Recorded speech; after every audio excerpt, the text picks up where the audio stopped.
तो hi guys, Martin blog channel में आप सभी का स्वागत है। तो गाइस मैं छत पर इस समय घूमने के लिए आया हूं और बहुत अच्छा मौसम है, इसमें देख सकते हैं। और मेरे बड़े भाई का जो है एग्ज़ाम चल रहा है, इसीलिए वीडियो शूट कर नहीं दे पा रहा है। तो मैंने सोचा क्यों ना मैं ही वीडियो शूट कर लूँ।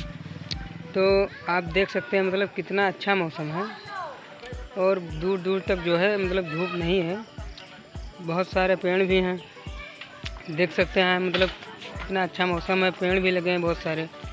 और ये मेरा छत है और मैं छत पर घूमने के लिए आया हूँ और अभी आप सभी को मैं दिखा रहा हूँ, इंट्रोडक्शन कराऊंगा।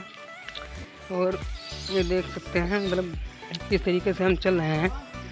और यहाँ पर बहुत सारे घर हैं, घर वगैरह बहुत सारे हैं और अभी दिखाऊंगा मैं।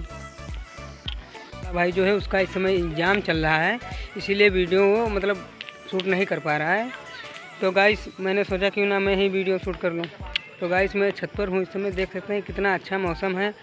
और ये बगल में जो पेड़ पौधा और